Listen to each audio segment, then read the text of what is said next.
Hello, guys. Brandon Carey here, joining me. I'm not as always, but every now and then, Chris Acharki is here to join the call, Good evening, everybody.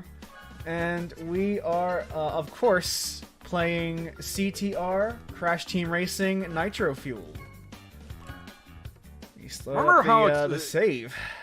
Remember how excited both of us were to see that they were going to do a redux of this after? Yeah. And I still like it. It's just that what they did is it's hard to forgive. No, it's not. I mean, it is like, and granted, I mean, I don't think it ruins the experience entirely. Oh, it doesn't. I mean, the campaign is still freaking solid. But when it came to like, well, now I have to unlock this shit. Then it was like you had to play it. Yep. You didn't have a choice. And we're gonna choose a new character today. We're gonna choose Tiny because we already played a Spyro last week. God, and there's so many stupid skins too, but Yeah, I've got a lot of skins. I will admit though, I kind of like the fact that pretty much every cart handles the same. It just depends on the character you're picking. Actually, they changed that so that you can switch between the styles for each character too. Oh, really? So it literally is all entirely cosmetic. You can oh, hey Steve, welcome to the chat. Yeah, you can do whatever you want, and it won't affect your performance in the slightest. I remember hearing people kind of bitch about the hovercraft that you've got. Like it like some people just don't like how that thing handles. Like it handles the same as any other vehicle does. Huh. It depends entirely on your character. That's where the stats are. Yeah. I don't know.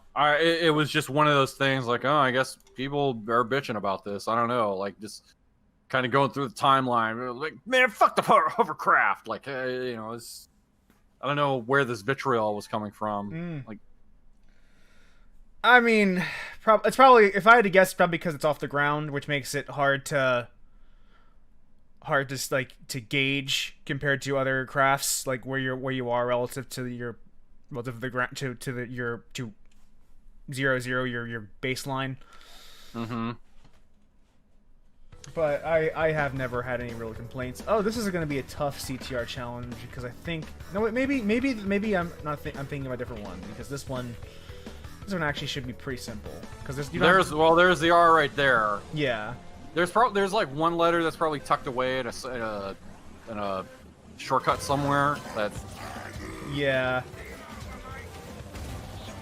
And for those of you who have forgotten, the goal is to get all three letters C, T, and R and win the race to get the CTR token. Yo ass gotta come in first. Yeah, and you have to win the race. It has to be a complete victory.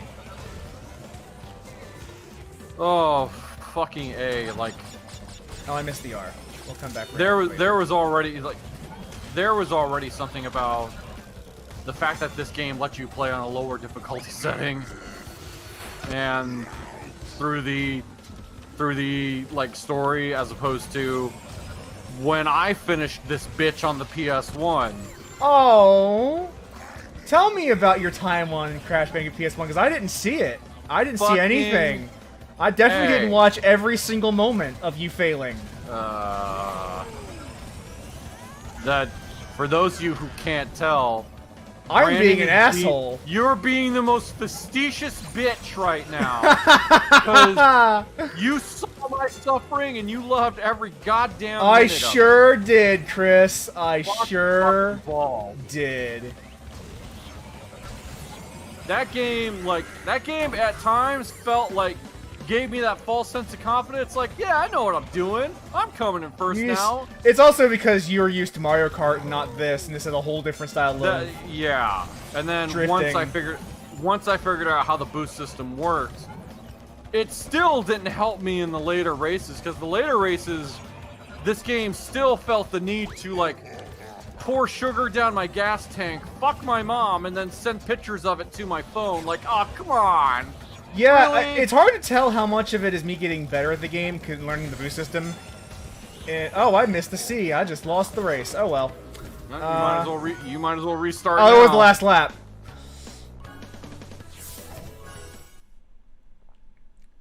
God, and I'm just seeing like weekend bonus, like Yeah,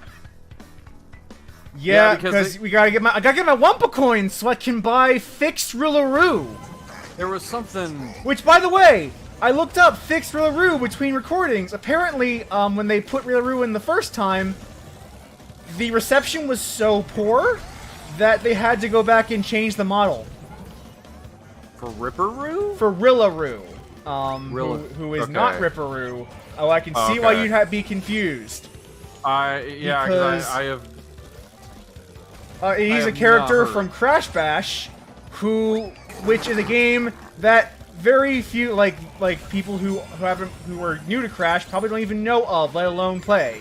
Nor should you know it. It's a pretty bad That game's awful. Actually. Oh, I actually just missed the T because of the slowdown from the snow. Oh well. No, try again. I tried to play Crash Bash not long ago because I own a copy of that thing. And I was like, let's see if it's as bad as people say it is. Like, oh yeah, no, this is awful. It's just kind of boring.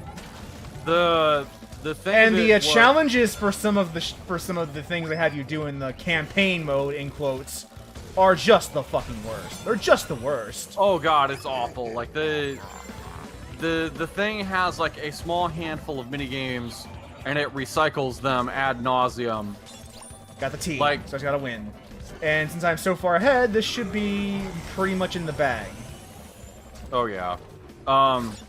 They definitely fixed the problem that the original game had with rubber banding. Although I think that results in the opposite problem where you kind of need the rubber banding, otherwise you just get this blowout. Especially if you know at all how to do the drift like I'm doing right now. If you know at all what you're doing, it's really easy to maintain speed. It's almost like an online race, like where you get these killers that have lapped people, and you have no chance of even catching up to them. Like I was 5 seconds ahead of the other guy. That's a lot of time in a racing game. Yeah.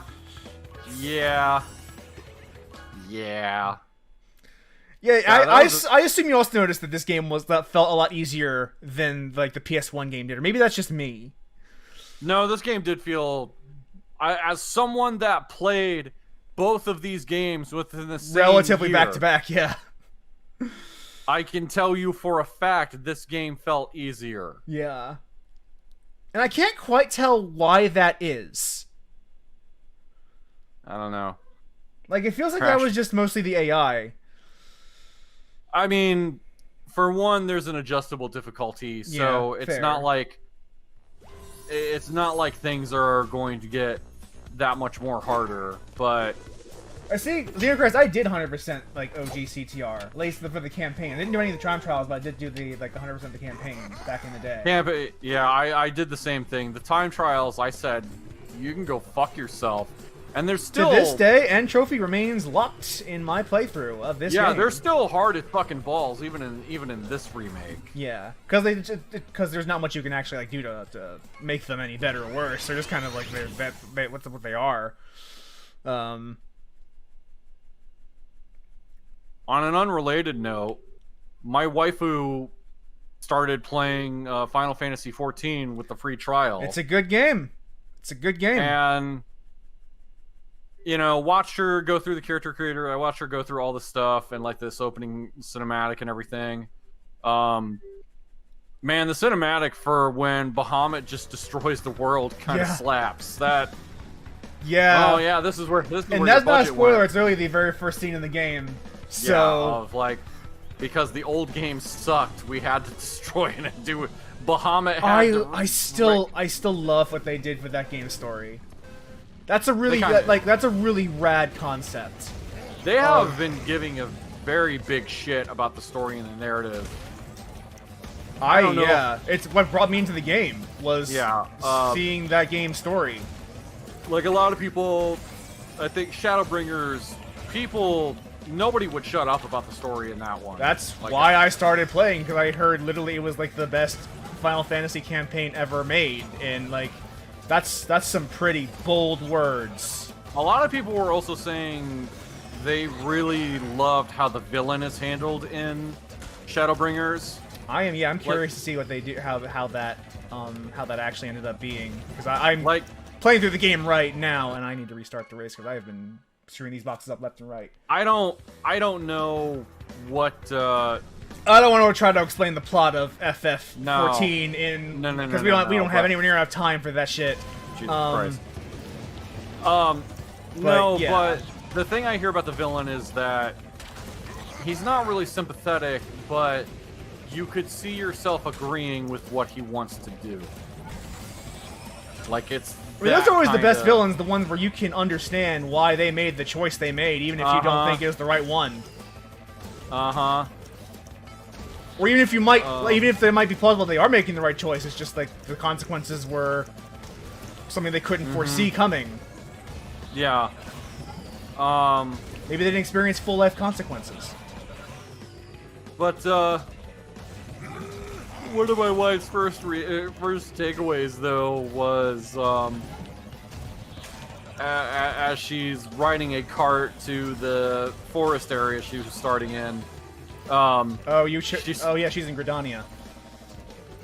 Yeah, but she's gonna start a different character because she wants a black mage. Oh, she can start on Primal then, and then we could probably do a dungeon at some point. She said the Moogles were the ugliest she has seen. Like, at first I was like, hey, Moogles, those are a thing in this. And she's like, those are the ugliest Moogles I've seen. Like, okay. I am just thankful I'm going for the Sapphire, not the Gold and the Platinum right now, because... Ooh, this time's gonna be hard. No, fuck that. I think back to how Cat Icarus got Platinum Relic on every Crash game, including CTR. He is a crazy man. On every level in every Crash game where it was possible to get a relic. And like that's not me. That's not who I am. No, but Cat Icarus has made it no joke about his devotion to this series. What brought me into his content in the first place was like he was a Crash fan, and I was like, yeah, I could talk about Crash for a bit. I think I saw him do something with another channel I follow, and then I was like, oh, I'll watch this British man talk about stuff. And that sounds like someone looking on YouTube for something to watch. Yeah, basically, we don't have cable. And they're just taking shit off of Hulu left and right. Like, it's like, oh, it's on HBO Max. Like, I'm still not subscribing to that shit. I never liked this stage. This stage is very, very hard to keep your momentum going on.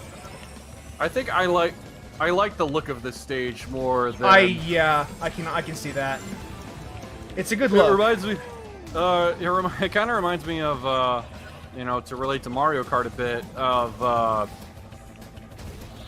I think it's Wario Stadium that is in Mario Kart that's kind of like this. I always like those stages. Alright, here we go.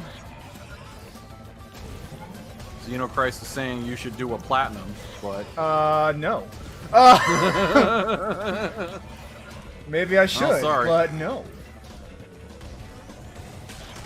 No, just do. Although I do appreciate the show of confidence. It is misplaced. No, just do platinum though. Should be able to get the Sapphire time though, no problem. At this rate. Definitely much better at this boosting than I was when I played the PS1 game as a kid. Yeah, like, I think I used the exact same HUD that you have, and I am, like, there are some people that's like, you can watch the tires, but I never watch the tires. I'm always looking at that fucking meter. I am actually watching the exhaust and not the tires. Okay. Yeah. Well, you don't have you don't fucking have tires right now. Yeah, the exhaust is what you're looking for. You actually don't even need to look at them. Oh, I did better than that last time by like a fragment of a second. Gotta get my Wumpa coins though. Yeah. So I can buy stuff on the pit stop, Chris. I wonder, do they even still do those Grand Prix right now? The Grand Prix are done. Okay. They have like I looked and they do challenges you can go through every week. Okay. But the fucking the Grand Prix are done. Like this game is feature complete at this point from the looks of it. Fair. My biggest thing, especially with any game, is that I don't care about I don't always care about your live online shit. I want to be able to play this content maybe 10 years down the road, should I feel the need to. I also like that Gladiator Tiny has a unique win pose using the trident. That's pretty rad. That's pretty rad. With some of this stuff, I think they could have taken the easy way out and not even updated that, but it's nice that they, hey, we're gonna throw in all this shit. And so now it's time to try the CTR challenge for Tiny Arena.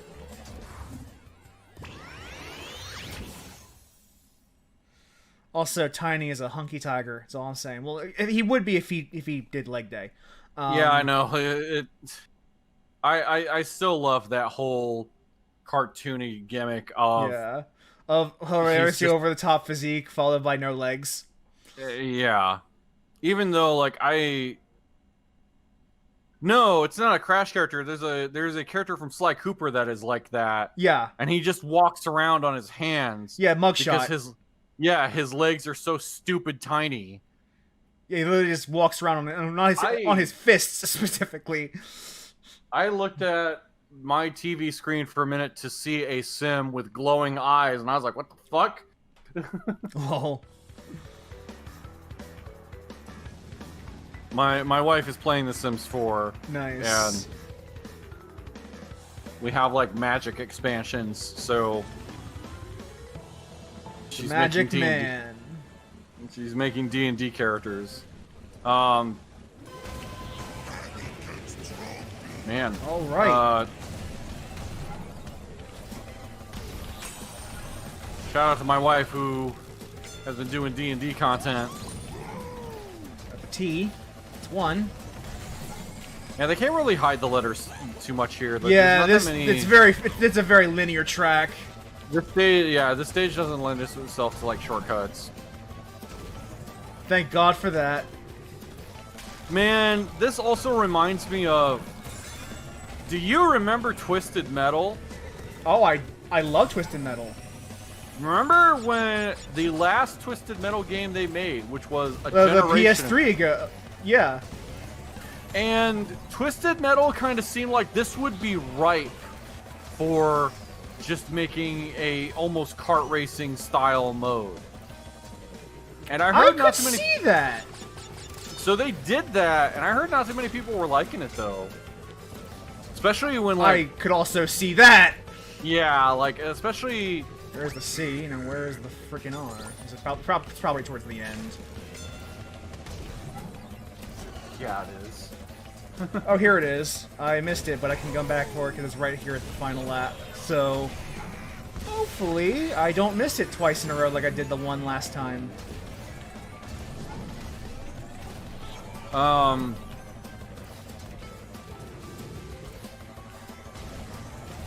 lost my train of thought. Hi, train of thought.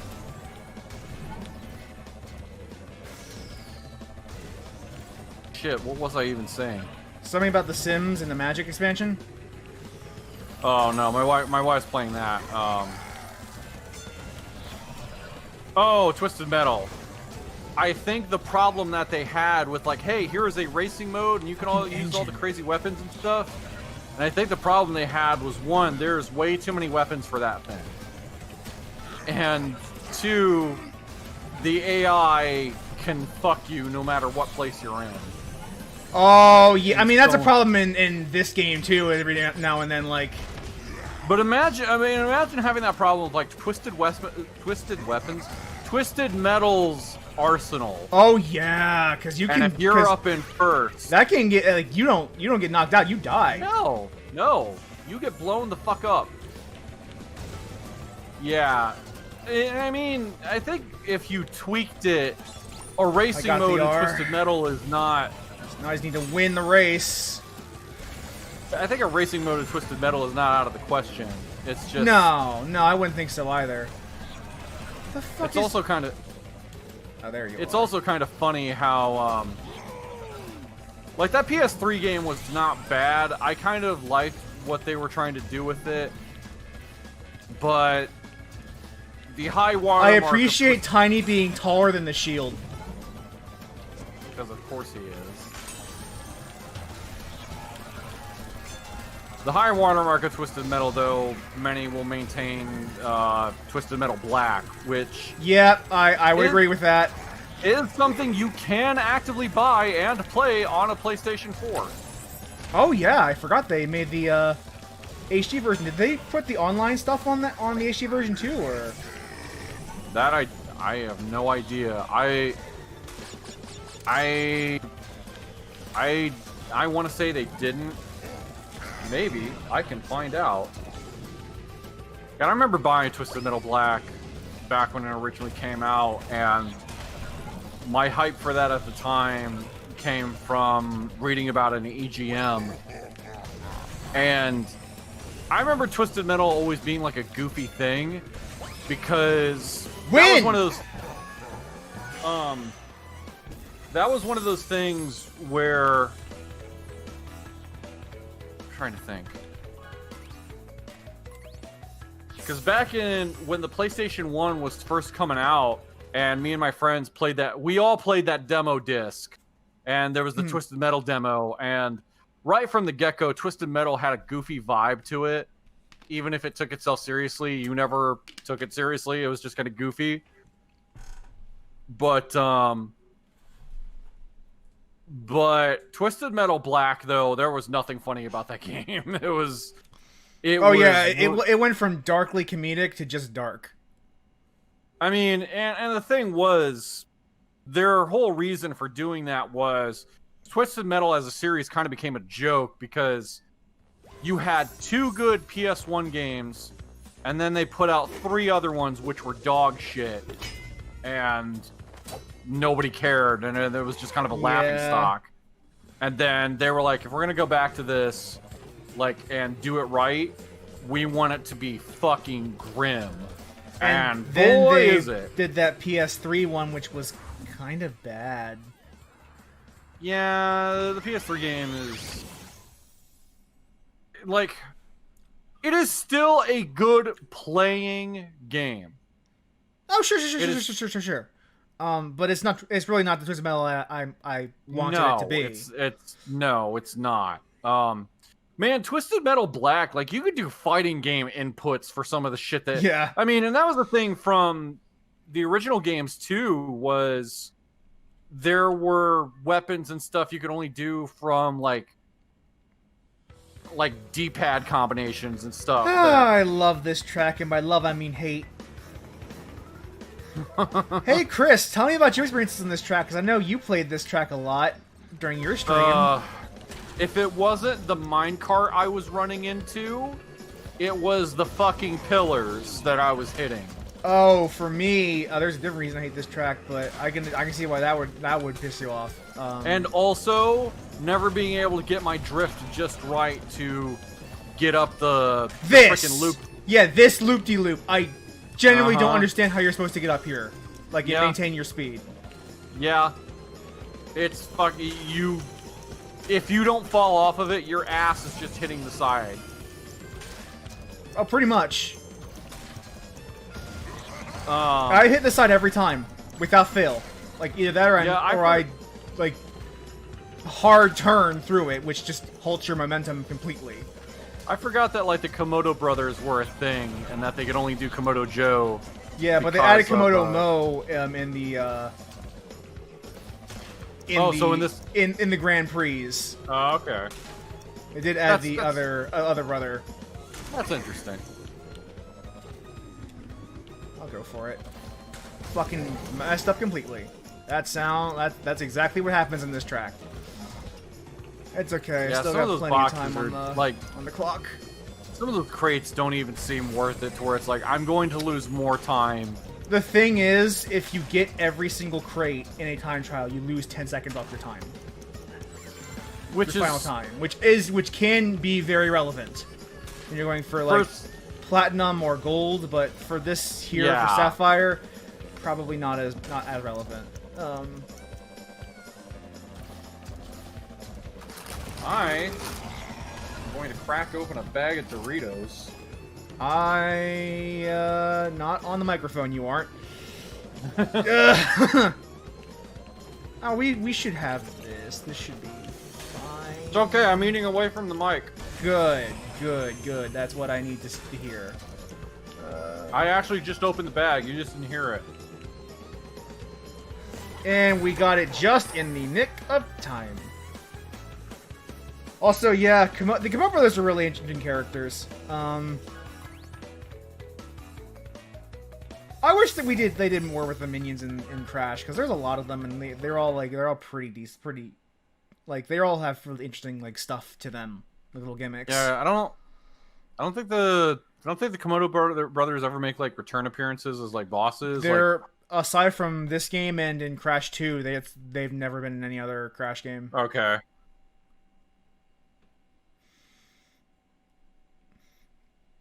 I think the original idea was for this to be like a 2 versus 1 boss fight where it was both of them driving against you. But they cut that because they couldn't really get it to work. I thought it was going to be they were going to have 2 characters on 1 cart, but they didn't know how to do it. Maybe. But I would think it would be more likely to be 2 separate racers. To sell that it's 2 different people racing against you instead of just effectively one character. Speaking of 2 characters on 1 cart, let me tell you about Mario Kart Double Dash. I mean, it beats talking about tag team racing. Tag team racing was such a fucking mistake. It really was. Just merge with engine, kill everything, and then ditch engine before you hit the finish line. Easy win every time. Every time. Not to mention, I don't even think the AI could do it to you. No, they couldn't. So it was which is it was a laughably easy game. It's funny because when people talk about the strategies, I figured that out on my own. I didn't even need anyone else to tell me. I just did it. That's just what I did. No. It's kind of like in Tony Hawk, which is also a relevant game. Of hey, the score that you get on the left side of that doesn't matter. It's the number you get on the right side that matters way more. Multiplied by whatever for getting them objectives. God, I still think about going back and doing the Create a Skater challenges, which is how you unlock Jack Black, aka Officer Dick, in Pro Skater 1 and 2. I never realized until very recently that was supposed to be Jack Black, because I obviously played the Tony Hawk games, like most people my age have. It's kind of a fun little. The worst part of the CTR challenge is taking the hit to get that T, because you have to take a hit in your momentum to get that T. There is just no choice. That is the track designer saying "fuck you." I just got a Uka.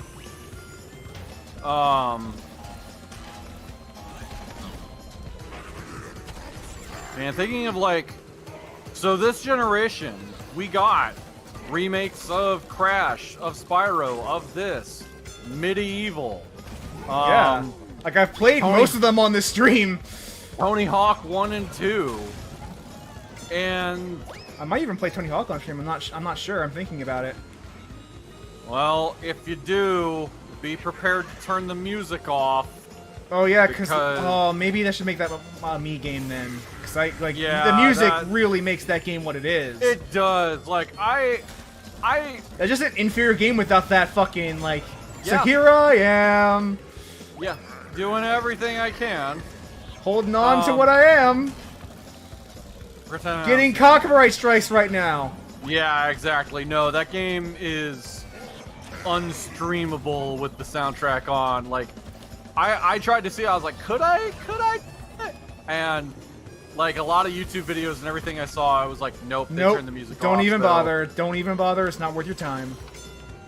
But I did a stream of it and had the music off, and I was trying to do some fairly complicated stuff on that stream. So first try. I'm surprised. Nice. Because this is a pain in the ass track to get a CTR token on. Like, I'm thinking about when it comes to other games that were classics from the original PlayStation. We talked about Twisted Metal. Ape Escape. Yeah. They should do an Ape Escape.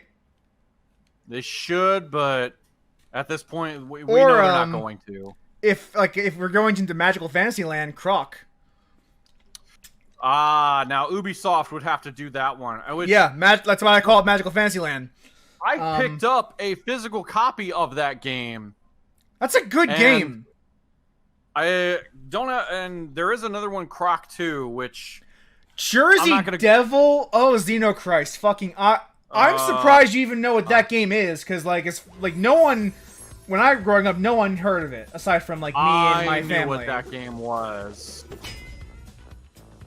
I don't remember it being good. It was hard. That was a hard game, but that does bring back memories, and that means we are completely finished the third world. Gex had an entire trilogy of games that was on the PS1, which those games, they actually do sell all three of those on PlayStation Network, but only for like PS3 and like Vita.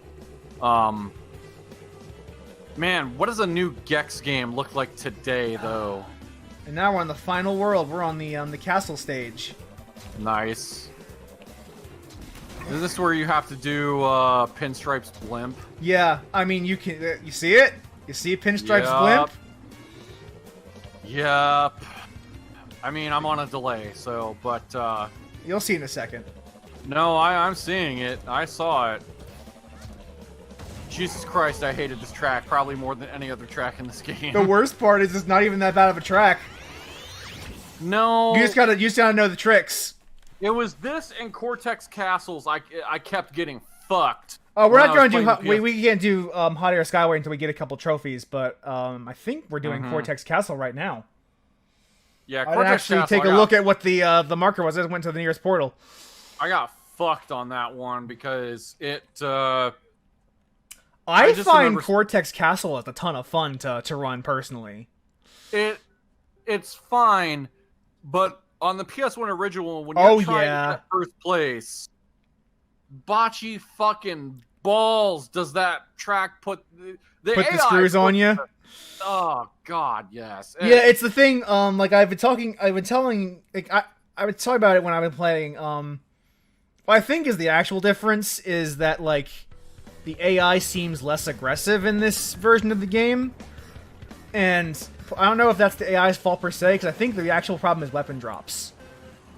Like, I think the weapon drops are, like, there's something wrong with what they're supposed to be. It could be a combination of both, because... Like, the way... Because with the original Crash Team Racing, I remember, like, the number of missiles I would get in that game compared to what I'm getting in this, when I'm in second or third or fourth place, it seems like it's not the same ratio I used to get.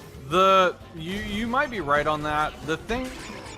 And that makes it really hard when you're in second place to interact with a first place player, because you're getting a bunch of weapons that throw behind you. It's like, I need to shoot the guy in front of me, though. I need to shoot the guy that's in front of me, dog. Give me a missile. And they just never, and it's like, that's a thing I routinely had a problem with when playing this game. The thing to me was,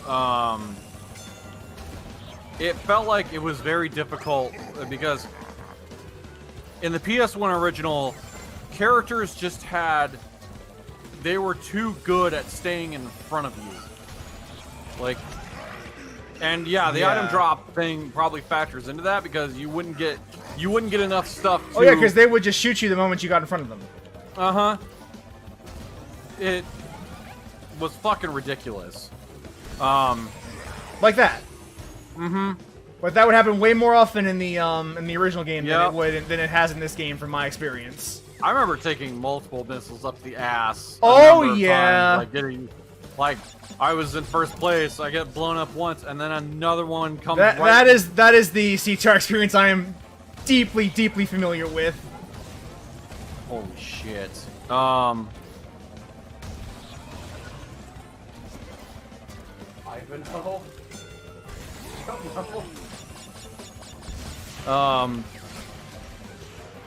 And now I'm just thinking of like Missed.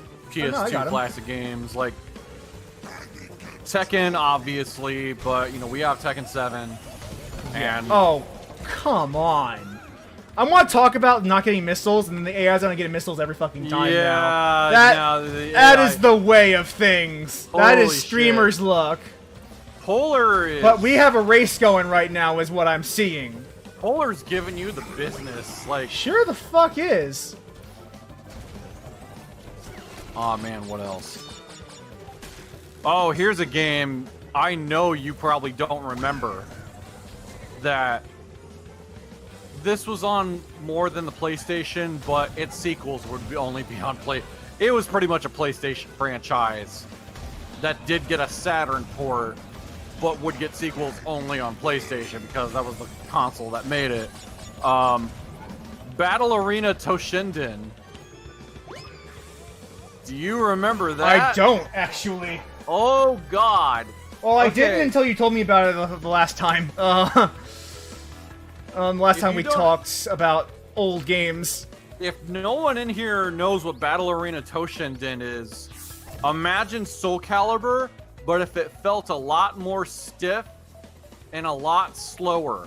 Also, what Xenochrist said, getting less missiles wouldn't be so bad if the bowling bombs didn't suck. Oh yeah, no, the bowling bombs can. Those things are green turtle shells in my eyes. Like they. I mean, that is the, like, there's almost a 1-to-1 there. Yes. With the blue shell being the warp orb, and the red shell being the missiles.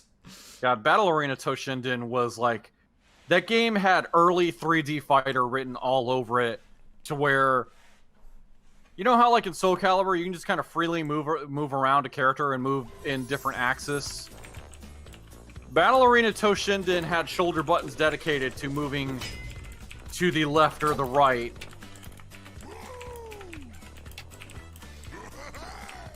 I'm listening. Keep going. That's... I mean, Battle Arena Toshinden was also trying to be, like... It had Street Fighter moves, like, despite the fact that this was a weapon-based game and it was in 3D, characters could just straight up do fucking fireballs. And Hadokens and dragon punches and the like. And the thing was, I played that game on a fucking Saturn! And I liked it! I think it says Engines Labs, yeah. But I definitely do think there is something wrong with the way, like, the weapon spawns in this game, and I can't quite put my finger on, like, exactly what, but that, like, my guess is that there's like something that's in the table that's not the same as it used to be in the PS1 version. I think in this game they try to balance it out more of items you get depend on what place you're in. Yeah, and that seems to be much more rigid in this game than it was in the old one, because that was true in the old one too. Like, you can't get clocks unless you're like fifth place or below. Tokyo Extreme Racer. That one doesn't ring a bell, but I want to say I know that game exists. I think the other problem I've had, especially, like, this is something I noticed when I'm playing online, is, I think I talked about this the last time you were part of the stream, is, when you are sufficiently far ahead, interacting with you becomes nearly impossible. Yeah. Yeah. Like, at that, like, there is a certain point where you are so far ahead of the rest of the competition that missiles might as well not, like, you might as well not even worry about them, yeah, because they will just fizzle out before they get to you. They'll probably just hit a wall or something. Probably the only thing that can even touch you is, like, the lightning orb kind of thing. The warp orb. And it feels like that combined with the fact that the missiles don't seem to track when you get them as well as they used to. Or that might just be me, but I feel like the missiles are way less accurate than they were in the base Yeah, game. no, missiles. Unless you have line of sight on somebody, those things just don't work. Pretty much. Um, I would like this track if it wasn't so angular. Like the angularity. Oh, come now. The fact that they are so angular makes it really hard to make like sharp turns on here. Yeah, this game has some. It is nothing but right angle turns. Like it's. Yeah, this particular track is very sharp, precise turns. Man, thinking of like we all know like what the PS1 classics are. What are the PS2 classic games though? Ratchet and Clank and Jak and Daxter and Sly Cooper are like the three big ones that comes out of my head like immediately when you ask that question. Aside from that though, probably Kingdom Hearts is one. Yeah, that's certainly one.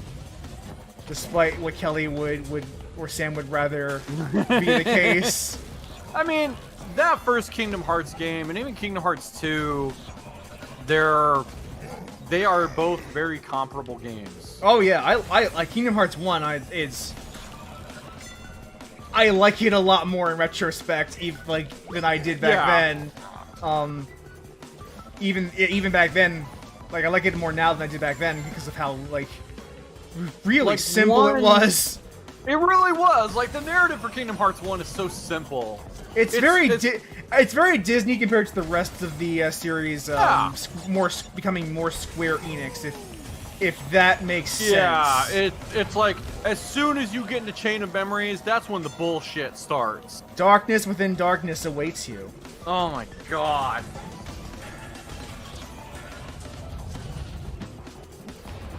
Ouchie, ouch. Yep.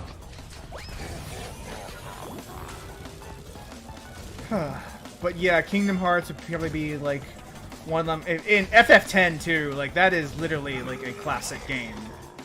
FF10's a good one. And I would say FF10 2 is a good one too, but people fight me on that one all the time, and they're wrong to do so. I have yet to ever touch that game. It's good. I own it. I have the ability to play it. I've just never bothered. Final Fantasy X was one of those things where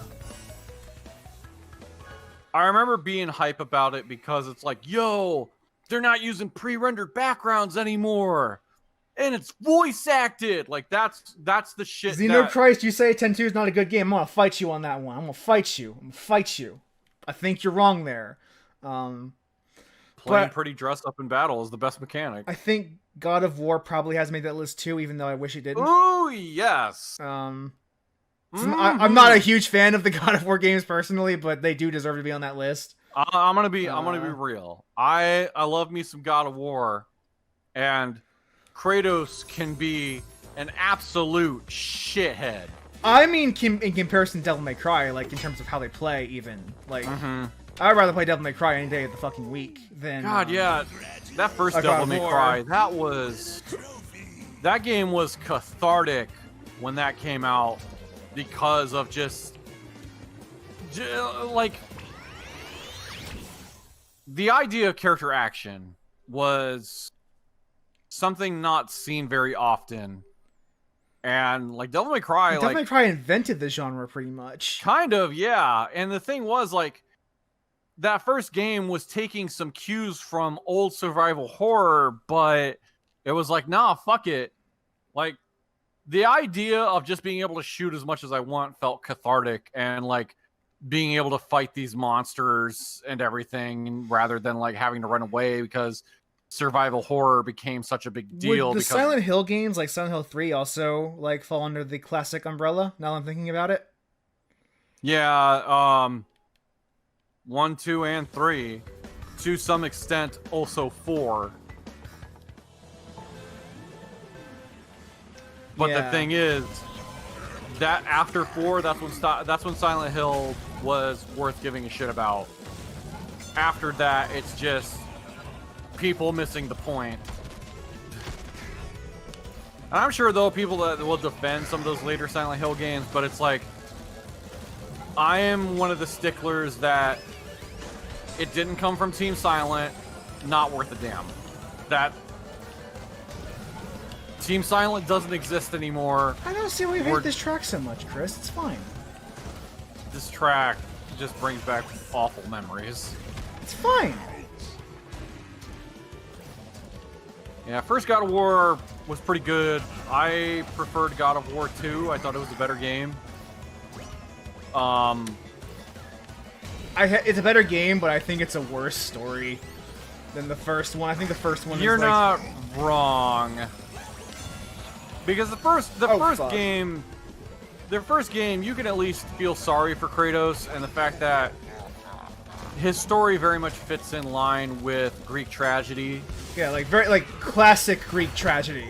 Mm-hmm. But then in God of War 2, it's like, this is your fault. Yeah, like post God of War, like God of War 2 and 3 and pretty much onward. It like everything Kratos does is entire. Like every problem is his own creation. He is like the Liliana, like he's like Liliana from Magic Gathering, except it's Kratos. Like they both have the same problem of, yeah, this is my fault. This is my fault, and if I just stopped, I wouldn't have this problem. Granted, there's also the whole thing of like, oh well, the gods told Kratos to open Pandora's box so he could fight Ares because that's what they wanted him to do. But opening the box was what made the gods turn into assholes, and it's like, I mean, yes, the gods were always assholes. Like even in Greek mythology, the gods sucked. Yeah, I mean, if you play Hades, you know they were some petty motherfuckers. Like you decline a blessing, and the gods will immediately attack you. Zeus got canceled because he turned into a goose to rape someone. Oh, he didn't get canceled. He got killed. He got killed. He should have been canceled. He should have been canceled because he is a gamer. At the end of the day, Zeus is a gamer. You can quote me on that. Like I have studied the Greek mythologies. I know for a fact that Zeus played Halo 2 on the Xbox 360. That was one of the things that was hilarious for me, in that in middle school I had gotten to study Greek mythology in a couple classes. And bad. So I got to see like all the dirty laundry and shit that the Greek gods had been doing, like straight up, this is what they did. Yeah. And you know, in high schools at the time, I guess we're okay with saying that shit. I don't know what the fuck they would do now, but at the time there was like, you know, no, we're not shying away from like, this is the actual Greek story. I was like, man, this is fucked up. Where the I gotta restart. Like, I don't even, like, I'm not even seeing the first place guy. Oof, yeah. Don't you hate that? I did play Jack X, by the way, as you know, Christ. That was a good game. Like, I actually played it a few months back while we were in the middle of, like, when quarantine was starting. I remember... That was a really solid racing game. I remember doing the thing with Jack X where if you connected your PSP and you could unlock Ratchet. Yeah. Or no, it was... no, it was the Daxter. Daxter and the people from that game, if you had a save on the PSP that you imported. Car.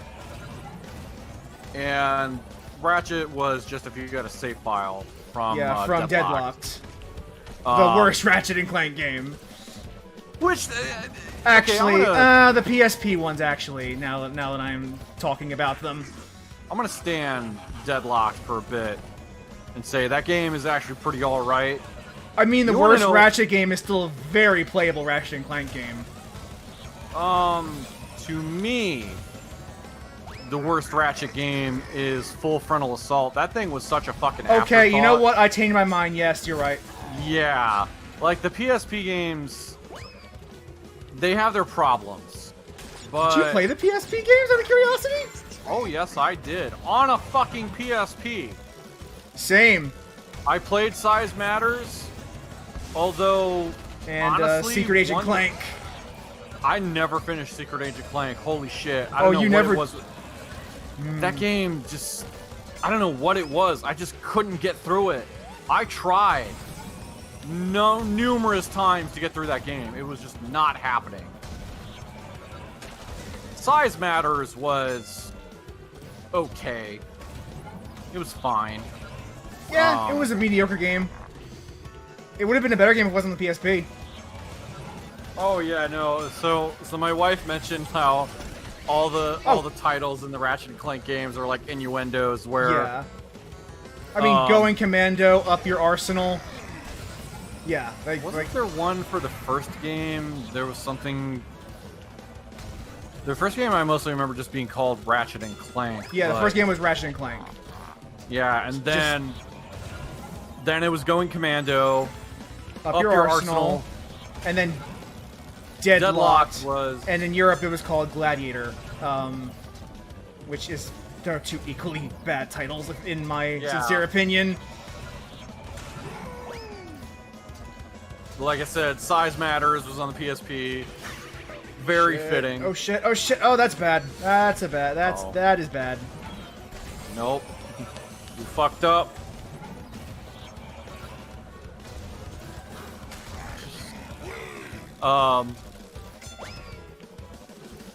Like I said, and then looking at the PS3 games, Future Tools of Destruction.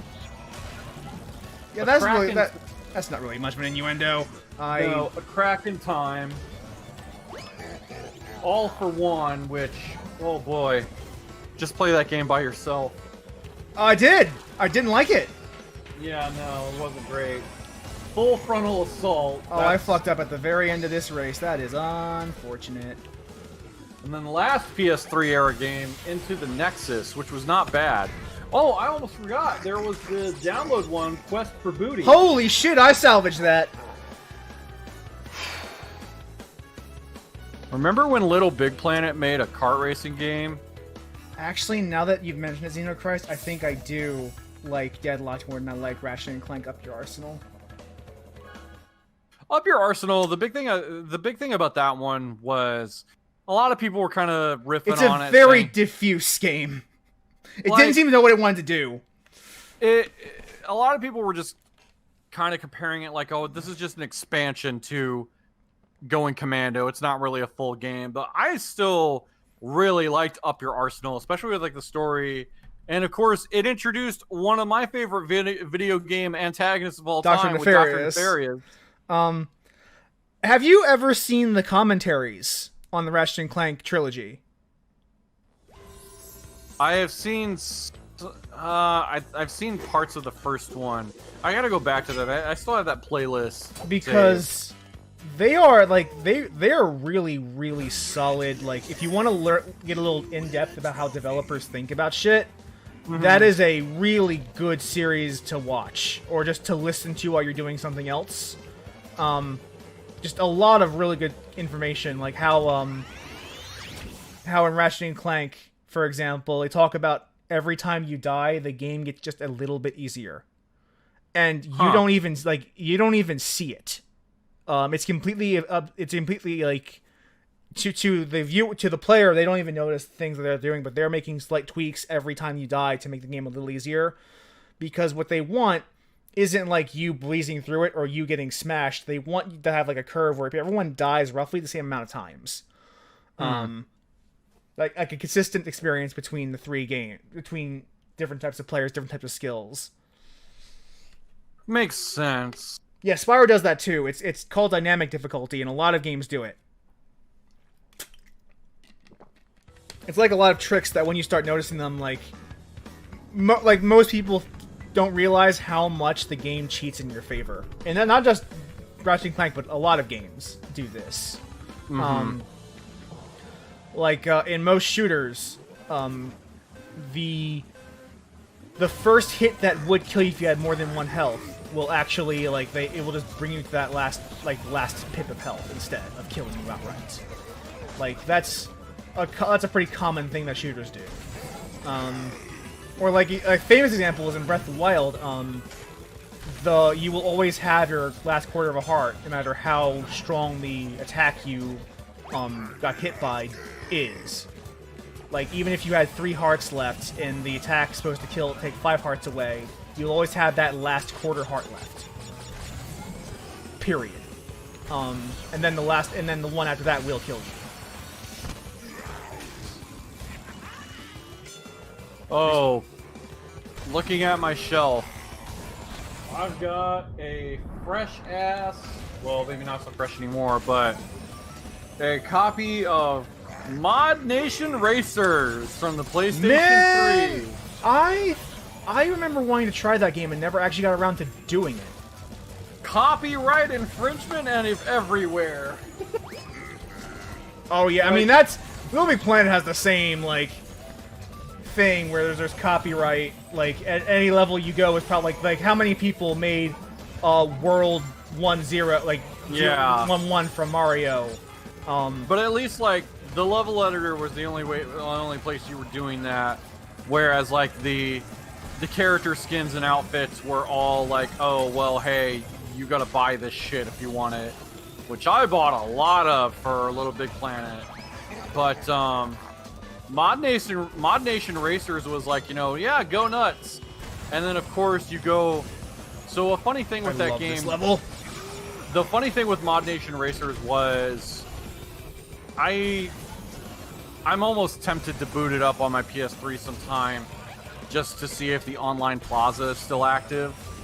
Because the online plaza is where you would go into and you could see like most downloaded creations, and of course it was always some copyrighted character. Oh yeah, like, fucking Spider-Man or Batman was up there, and yeah. I believe it. I don't think I wonder like I wonder how Dreams like tackles that, because Dreams, like, you're just making full games. It's like people can just make a Crash Bandicoot level and make a Crash Bandicoot avatar, just do that whole thing if they wanted to. I think with that one, it implies that you know anybody that's giving a shit about Dreams, because I don't. I didn't get Dreams because like I realized after Liberty Planet that like that's a really cool concept that I'm just not interested in.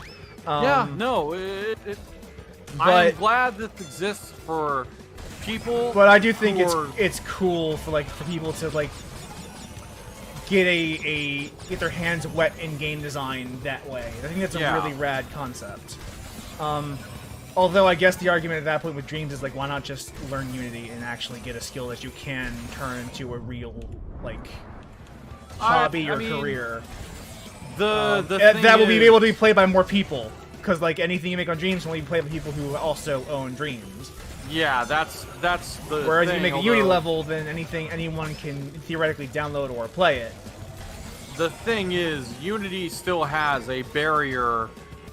There is a knowledge barrier to overcome if you're going to start making stuff in Dreams, it's much the same. There's a knowledge barrier that you have to overcome before you can start doing anything. But that knowledge barrier is much lower in Dreams. Like, you can do shit on a fucking control pad.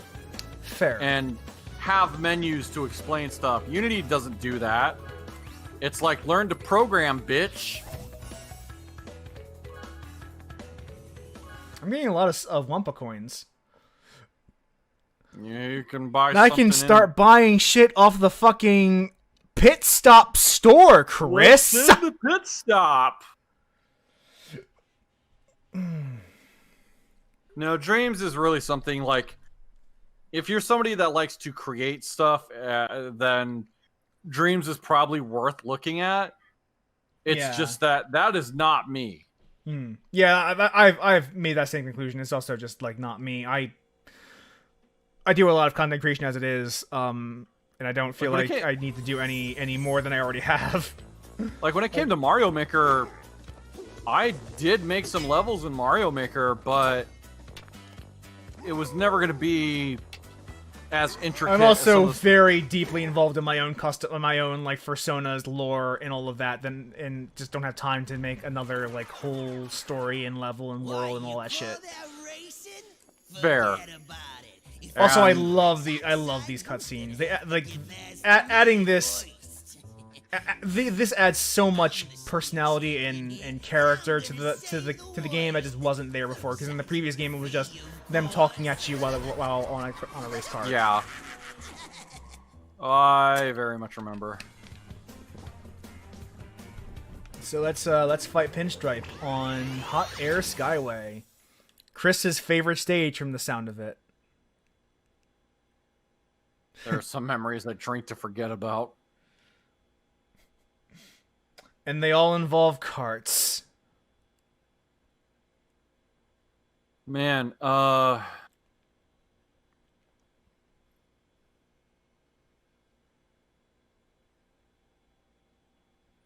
And once we're done this, I think we have to fight Oxide, although I guess we could just ditch that and do PTR, but we might as well fight Oxide once. You have to do it twice anyway. yeah, yeah. Because then there's... Because they still make you do, like, the... Yeah. Actual tour. We'll go into that in a second, because I do intend to spend some time on that topic to explain why what the game says is a little more difficult to do than it actually feels like it actually sounds like it should be. Yeah. But man, also Crash 4 comes out in October. They've been advertising that on the scroll that goes below your screen when you boot up the game. Sure. Or CTR, like little small title scroll on the bottom. I can restart. I'm fucking this up really badly. It's almost like it's hard to play this and talk. Nah, you're just bad.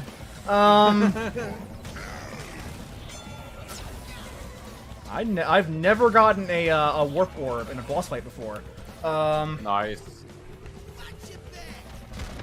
Yeah, that's what happens when a boss gets in front of you.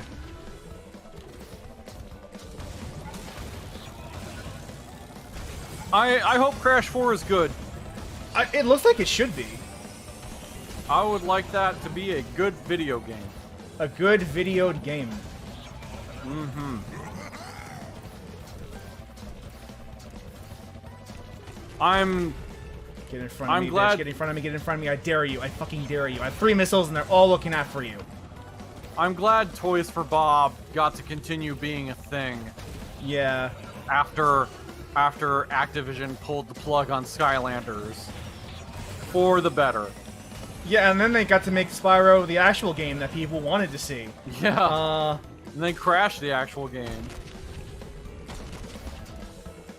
It's just kind of funny how it came full circle of, like, people blamed Skylanders' success for killing Spyro. I am also hoping for a Spyro for Xenocrist. That seems like the next logical step to make after if Crash 4 does well, and I have no reason to believe it won't. Yeah, well.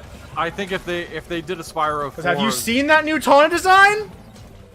Shit, yeah. It's fucking good! It's really good. Oh, it is really good. Spyro 4, I think they should take the same approach of, like, ignore all the other bullshit of Spyro by Elijah Wood and just say, hey, this is... I mean, that's the different canon anyway. That was already a different canon than the... Yeah, that's right. They rebooted that shit. I never touched any of those games. They're not bad. They're thoroughly mediocre. Like, that was the biggest thing I remember about them was that they were... This whole thing of, like, celebrity voices, like Spyro was Elijah Wood, and Sparks was played by David Spade, yeah, but then, like, Spade. the recurring gag is that he got recast every fucking game. Like, it was, like, on the 3rd game, it was literally, like, Wayne Brady. Sure, why not? Why the fuck not? Let me again and see what happens. I'm Wayne Brady, bitch. Let's make a deal. He does that now. Yeah, I've seen that. I've seen him do that. I've thought about if I could ever go on Let's Make a Deal, I would dress up as Spider-Man, and then when he asked me, what do I do for a living, I'm a web developer. That's good. That's good. That's good. I appreciate what you just did. Oh shit.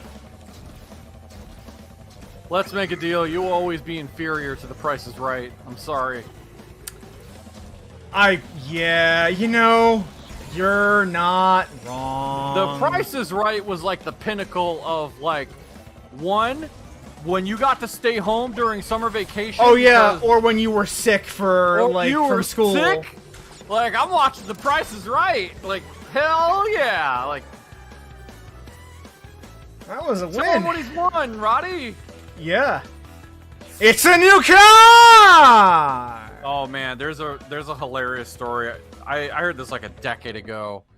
Roddy, who was the original announcer for The Price is Right, when he passed away, they had to find a replacement. And something that they did was, for a while before they full-on hired somebody, they would have like guest announcers. And like some of them were like comedians, and there was one guy, I don't remember the guy's name. Xenochrist in the chat has never seen The Price is Right before, and that, like... Are you from the US, Xenochrist? Because, I'm generally surprised to hear that. Huh. Okay, he is from the... They are from the US. If you live in the US, if you want to watch... It's possible, yeah. Yeah, if you want to watch The Price is Right, I mean, you could look up clips on YouTube, which there's some funny shit on there. In quarantines, you can just log into CBS at this point. Yeah, that's also true. Like, you can log into CBS. Oh, you don't watch much TV. That explains it, because, like, I don't watch much TV anymore either. I mean, I haven't watched The Price is Right in a long time, but there were times in a previous job when I'd be working from home and like, oh, 11 o'clock. I'm going to watch Drew Carey give stuff to people. Yeah. And now that we've gotten all of the trophies, it's time to fight Oxide. Oh, yeah, it is. And this is a race that is much easier than it looks like it should be. Oh, but to finish the story I was saying earlier was, so they would sometimes have guest comedians for the announcer after Rob Roddy passed away. And one guest comedian, like, kind of was telling a story, like, sometimes he just couldn't stand when contestants would ask stupid questions.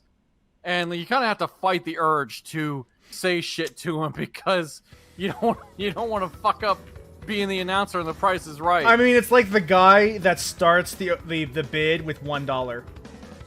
Oh, those are always the worst. Those are like the fuck you. I actually saw a Price is Right episode where someone bid $1 and then the next person bid $2. The next person after that bid $3.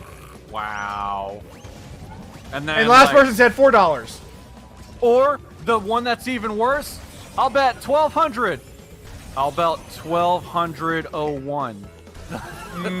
Like, fuck See, you. that's just tactics. And there are clips on YouTube of like people getting the karma fucked. Of like, yeah, you didn't get it, you bitch. But to finish my story, so in case you haven't, I'm sorry, we do have to talk about the boss fight at some point. So in case you haven't noticed, the gimmick for this fight is that Oxide has all the weapons of all of the bosses before this point. Like, he has the TNT, he has the bombs, he has the beakers, and he has, I forget what the last one was. For him being able to shoot, like, yeah. I don't remember him being able to shoot stuff forward at you. I just remember he can't. Being... all the bosses, their weakness is that all of their weapons are behind weapons. So if you just get in front of them and stay in front of them, they can't do shit to you. But of course, he like on the PS1 original, he was stupid fast. Yeah, and that might have been like the big change. Like the bosses don't seem like they're as fast as they used to be in this version of the game. No. But additionally, like his other gimmick is that he's a cheater and gets a head start. Yeah, the bosses would be on your ass every second in the PS1 original. Because the rubber banding for them would be like heightened compared to the usual riffraff. But that's what makes this like it should be a hard fight. But in theory, if you're just like me and you're just staying ahead of them with turbo, because this track is really, really good for maintaining turbo for long stretches of time. Yeah, there's so many there's a stupid amount of boost pads on this. Yeah, even if you're not good at power sliding, you should be able to get a decent boost going for quite a while. As I missed 2 boost pads in a row. But to get back to stupid contestants on The Price is Right. Yeah, go ahead. It asks like stupid questions, and you'd have to fight the urge to say something smart-ass to them. So we're like, "You've won a brand new car!" And they were like, "Wow, what kind of car is it? A free car, you idiot!" I mean, that's an important, like, because Yeah. that's not a invalid question, especially when it comes to pricing those fucking things. I'll say this though. If somebody gives me a car for free, I don't care. I what will it take is, the cash value instead. It's a free car. Yeah, like, you have to pay taxes on that shit. That is actually a really? Yeah, you have to pay taxes on prizes you win on game shows. That is incredibly relevant. Man, capitalism sucks. So what a lot of game shows do, here's the fun loophole. If you don't want the prize, you can instead get the cash value of the prize. So instead of getting the car, if you can't afford the taxes on a new car, you just take the cash value of that car and that will be your prize instead. Most game shows have that like as a stipulation because otherwise it's really, really inconvenient to get a new car and have to pay sales taxes on it. Like, it's actually a famous controversy, not just for Price, not for Price Right, but for Dream Makeover Home Edition.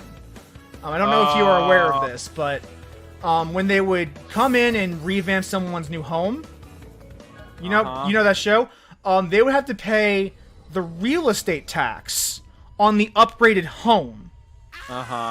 And the show did nothing to subsidize that. Gosh. So if you couldn't afford the taxes on that new home, you just lost your home because someone came in and rebuilt it for you. God, that seems so shit. Like, and the whole thing about that show was like, hey, look how charitable we are, but it's like that was the controversy. Is that okay? You're not actually charitable. You're letting these people go homeless. Yeah, it's. But you're gentrifying their house. I remember there was some dude, he had a fucking loudspeaker or something, like, fuck that guy. Yeah, and so in case you missed the cutscene because you're talking over it, yeah. You won! Oxide is a sore loser, and even though he said he would go away if he won, he didn't. But what he says is, I will race you again one final time once you acquire all of my time relics. And we'll get into that in a second. I want to skip the credits because we can do that once we actually beat the game in full. Because we're not done yet. So the game is correct in that all you need to do to race Oxide is get the time relics. But that is a little easier said than done. And Chris, I think you know why, but I'm going to explain it once we load in, because it's easier to show than it is to tell. So there are 2 tracks that you can only have relics, no trophies, CTR tokens. Like you need, like this one's open because I have 10 relics already, but this one here. You must first collect the required number of relics. Shut up. This one here. I can only get open when I have all 5 gems. Yep. So how do I get all 5 gems, you ask? It's a good question. I'm willing to explain. So we come over here, past this arena, and into another door that we could have unlocked earlier but didn't. Here to the gem room.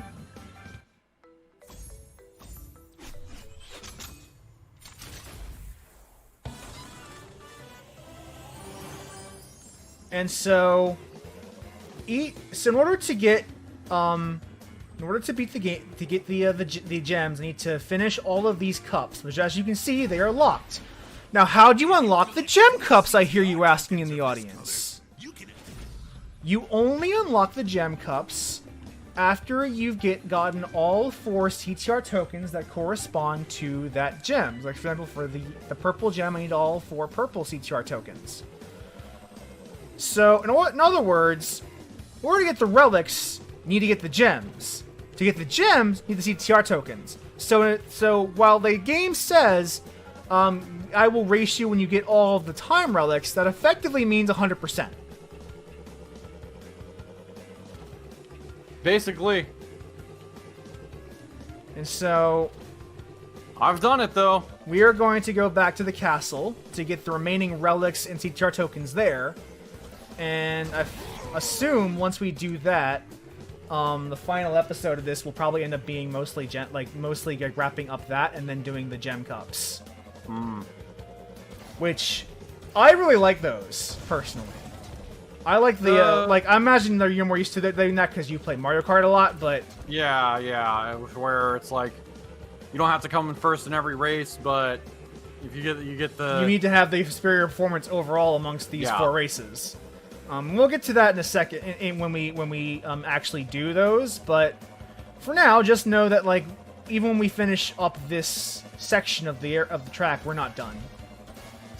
Man, I'm just thinking of something that I kind of went down like a little bit of a rabbit hole on is people who manage to like cheat at a game show but like do it legit. Oh, like the pressure luck guy?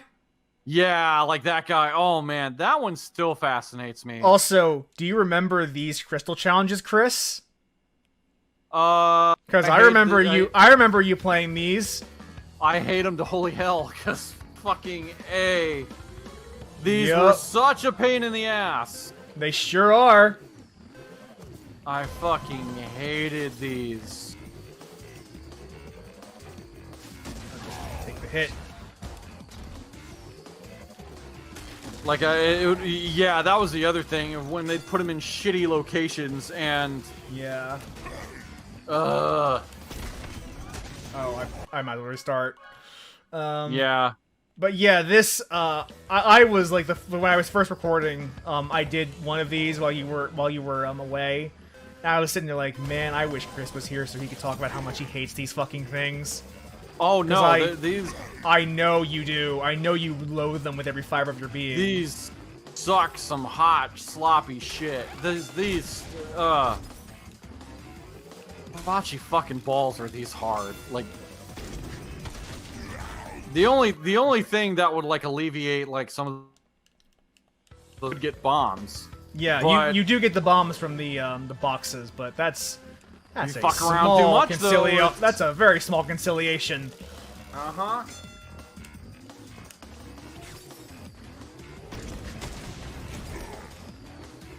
To mention, like this particular track has a lot of really tight corners. Oh yeah, they all do that. Because I don't know if you're aware of this, these tracks are designed for the battle mode. Yeah, which yeah. So you're supposed to do battle on these, and I think we did a couple of rounds in battle mode just to show you what it's like. And when when I was playing this game with friends back in the day, like we spent ages on battle mode, pretty much like entirely, just battle mode. It is also fun that they let you do this with like bots, yeah, and AI, because I still remember that being like challenges and shit that I would try to get for the Grand Prix and that nonsense. I remember that.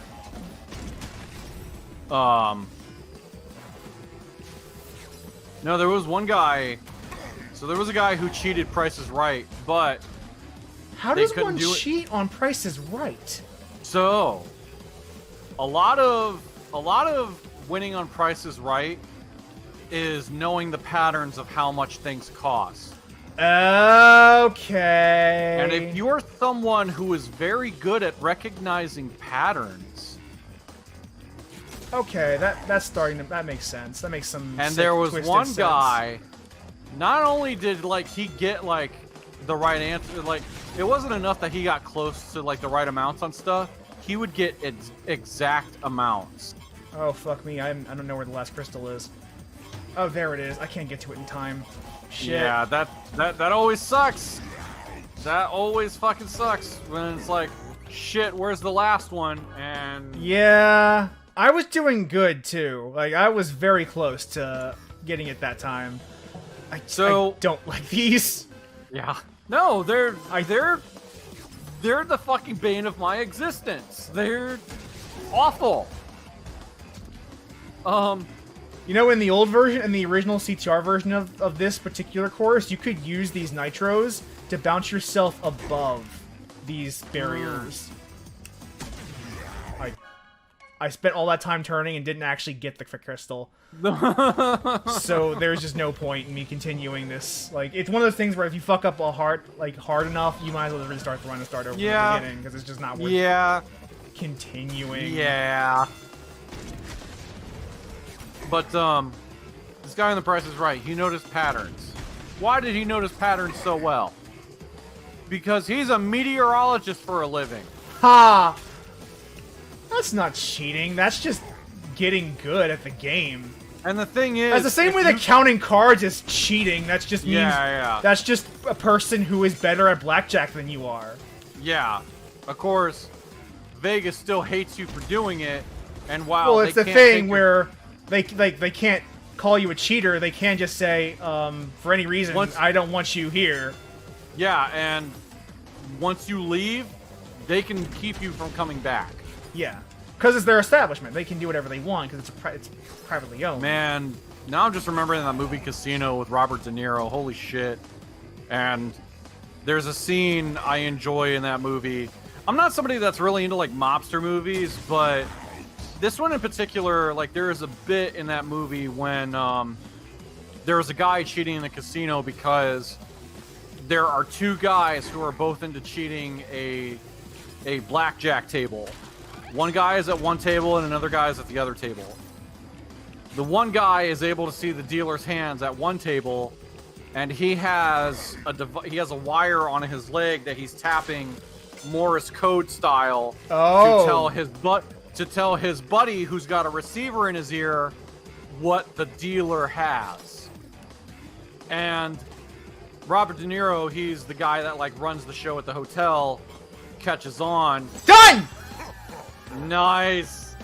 Doesn't that... Don't you love the feeling of accomplishment from... You jest, but yes. It feels good to not have to do that again until I replay this game for the umpteenth time. Yeah. Because I am going to replay this game again, because that's just what I do. I love this game enough to put up with that shit.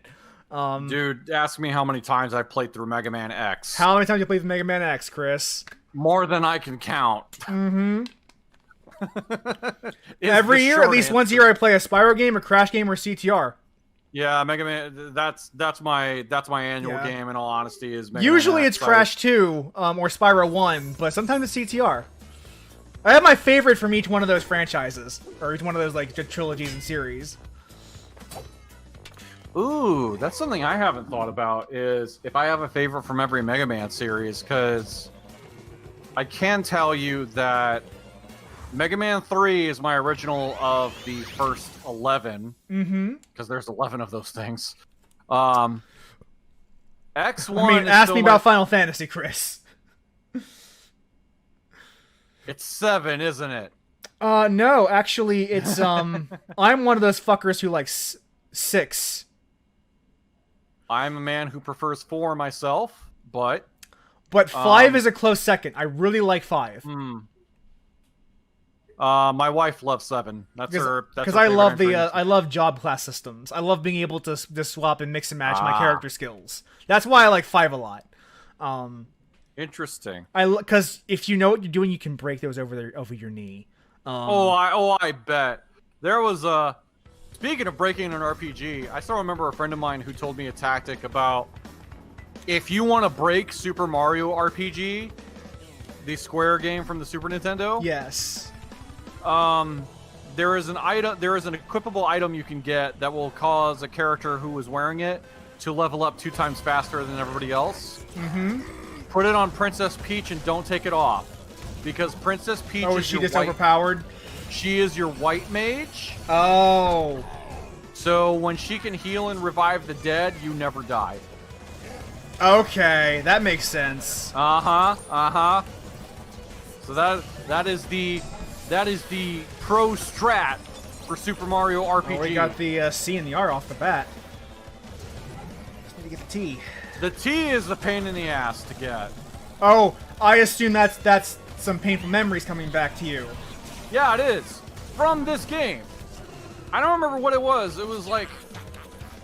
The T is in a shitty position in this map, especially. Don't ask me where it is, because I can't remember how to fucking get to it. Oh, I think I might know. I think it's right here at the end.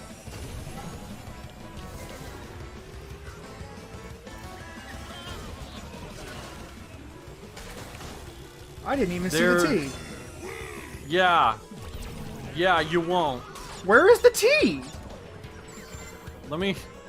that last boost jump, I think there's some direction you have to go to get to it.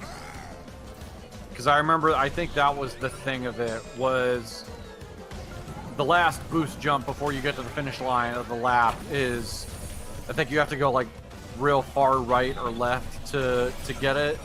Oh, I fucked up.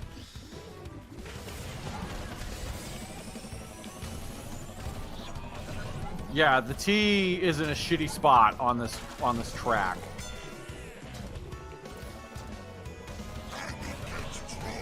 I believe Like, it. and I remember. Christ, dude, I was so fucking far ahead. What? Yeah.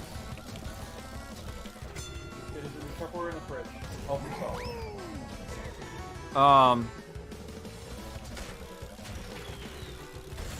Oh, I see it now. There we go, got it. Yeah. Doesn't that suck? No. Wasn't that hard. Once you know where it is, it's not that hard. Yeah. It's actually a problem I've noticed in the Insane Trilogy doing a couple of these CTR challenges. It's, because they add all these bloom and like, special effects to tracks, sometimes just the actual geometry of, like, the CTR tokens is hard, CTR characters is just hard to see. And if you look at the original game, it just wasn't hard to see back then. But because of the effect, some of the, HD, up-resing they've done to some of these tracks, it's hard to see because they've added like a bloom effect, or they've added a some sort of special effect there that like obscures the map and makes it hard for you to see the letter as a result. Oh when, yeah. Since it was a PS1 game back then, you didn't have bloom, you didn't have like that kind of effect. You just had like a rough geometry. Gonna be a pain in the fucking ass. Now I'm having a Chris experience with this map.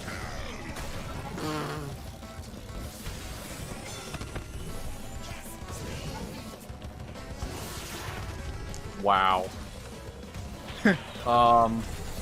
I mean, I just got blown up twice by, like, things. That's a Chris experience. That's what I associate with you playing this game. Sure, why not? I would have gotten hit again if it wasn't for that shield I just picked up. Oh, he must have gotten a 3-pack. Here's a question for you. So, outside of remakes and, like, re-releases of stuff, you ever play, like, a new game and you feel like this is something that I could imagine existing generations ago because of just the unique feel of it or something? Like not just like an indie game that's like purposely trying to be old, but like a new game that you kind of feel like like you can say, I could see this happening in the PS1 era. Yeah. Not often, but it does happen every now and then.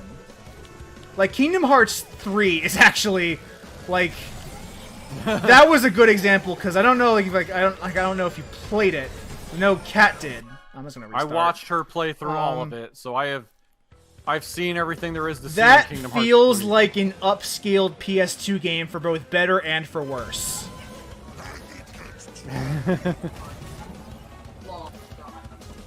Yeah, like that. No, that feels very much like if this was if they could have this technology in the PS2 era, this is what they would have made. So here's a weird one for me, is Sekiro feels like something that to me feels like I can see this happening in like the PS2 era when you saw like a lot of games, maybe not this difficult, but like this kind of theme and like this style of game of like that's what Sekiro felt like to me.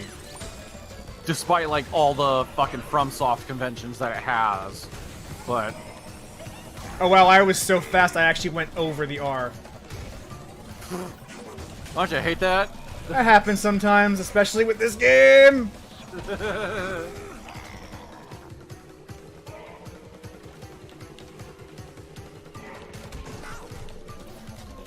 Fuck you, Crash.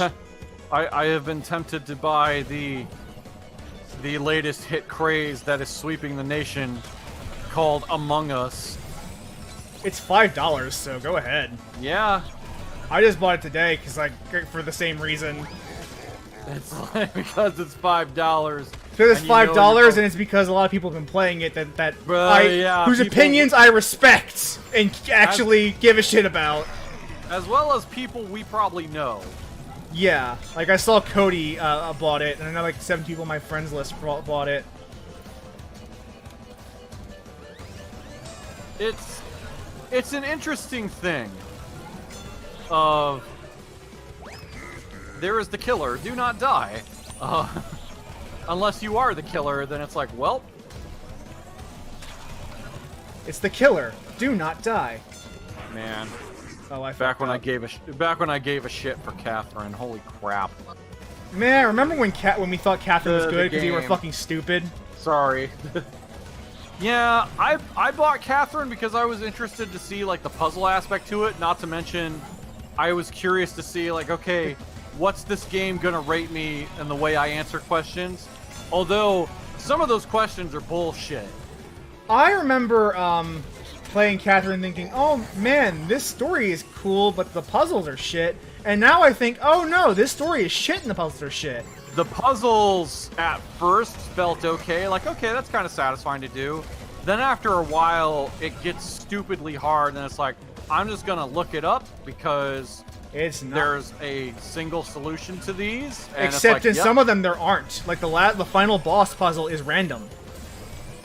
I don't know. Like I was able to watch a YouTube video for them and be like, okay, I can do. For the record, I also I watched it all play. I didn't actually finish that game because I didn't care. I didn't care that much anymore at a certain point. It was not hard for me to get a hold of. I was able to get a. I never actually bought a copy because I was annoyed by the time by playing a demo. I was like, this is not going to be for me. Like I don't know what this is, but it's not me. Like there were 2 things that kind of made me interested to try it. One was the speed run. Oh, hi Kelly, welcome to the chat. Yeah. Of course, once we start talking about fucking Atlas, Kelly shows up. Wow. I was interested when I saw like the speed runs that there was a Games Done Quick of it, and why we're not playing as Crunch? Because I played as Crunch in the first episode, Kelly. We gotta choose different characters. That's why. It wasn't even like the story mode they were doing a speed run on. There was like some challenge mode. Yes. And the run in particular was a guy that was using an arcade stick and he did it one-handed. Which was he like disabled or just like doing it one-handed to prove a point? I think he did have a disability. I just don't know what it is off the top of my head. But something that kind of brought me to tears and got him crying as well was the guy's dad sent in a donation with a message. Yeah, saying how like, and if I remember correctly, his dad said something along the lines of like, "You're a hero to a lot of people because you're my hero too," and that's like, oh, that's so pure. Oh, that's real good. That is so pure. Now it's time for the relic race for Hot Air Skyway. No, I did that, and then I was interested to try the story myself after seeing Best Friends play. You know, back when Best Friends was still a thing. Yeah. I just don't think Catherine is good in any way whatsoever. I think the whole game is shit. The whole game is bad. Like, let's be honest with ourselves. Catherine was an experiment to see what they could do on PS3 360 hardware. And then Persona 5 wouldn't happen until the next generation. Yeah. Although, granted, like, it is clear to see, like, the influences that Catherine had over P5. As far as, you can see the graphical style, yeah. Yeah. Just I wish the game was better. Yeah. And like I said, I found a secondhand copy under $20, and I was like, I'm gonna try this. Doesn't help that like the designers of SMT are basically incels. Wow. There's also... That's not even me being sarcastic. Kelly will verify what I'm saying. There's also some mild transphobia that goes on. Oh, it's not mild. It's not mild. It's not mild. Yeah. The art book dead names the character. Oh, great. Go fuck your own asshole, Atlas. Yeah, it's not mild. It's very overt. Oof. Yeah, that's right. They dead named the character. Oh, God. Yeah. Also, fuck you, Swery. Like... Oh, I didn't bother playing that game, and because I trust people's opinions. Yeah, same. I was like, that's a major disappointment, though. Unless Jim Sterling told me to buy it, I wasn't buying it. Yeah, I would wish it in Laura Kate Dales, but yes. Yeah, yes. Because that was like the thing of like, uh-oh, there's trans characters? Laura, does this have your approval? It doesn't. Especially in the context of Deadly Premonition 1. It's so bad. Yeah, and Deadly Premonition 1 was... Like, I didn't think too heavy on that game. I mean, it was a different time period. Yeah. But if you're known for doing that, don't do the same thing again. Granted, yeah. And the thing is, Swery did a game that was actually respectable to trans people. It feels very much like that was an accident. Well, they had people to consult with on that one. I don't remember the game, though. Like... The Missing. Yes. It's like, you have shown you can do this right. So what and the yet fuck you was choose not to do it right. Exactly. And then your excuse of like, well, I hope no one will hate the character. It's like... No, I'll hate you instead. It's you I'm hating, because you wrote the fucking character. No, Chris, it's don't use his characters to promote your agenda. I don't know if you know what I'm referring to. I don't off the top of my head. Swery actually sent a message to Laura Kate Dale directly saying, don't use my characters to promote your agenda. Oh, fuck off. In response to her criticizing him for the way he handled trans characters in Deadly Premonition 2.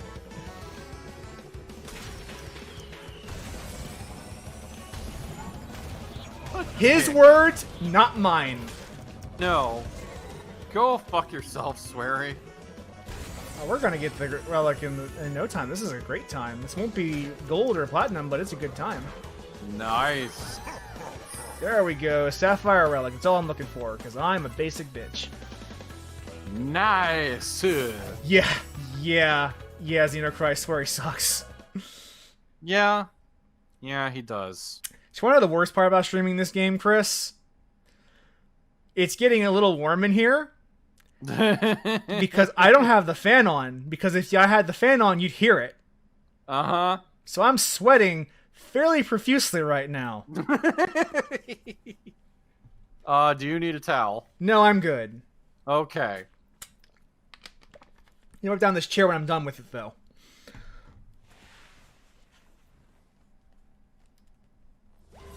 And it's one stage down, 3 more to go before we're finished with the final world. And then we'll move on to the... Do it. I'll probably get all of them. We'll probably get a decent handful of them, and then we'll be able to probably wrap up in the next stream, which will be 2 weeks from now because I'm on call next week. Oh. Or next weekend, so I won't be able to do anything. Let's do Oxide Station.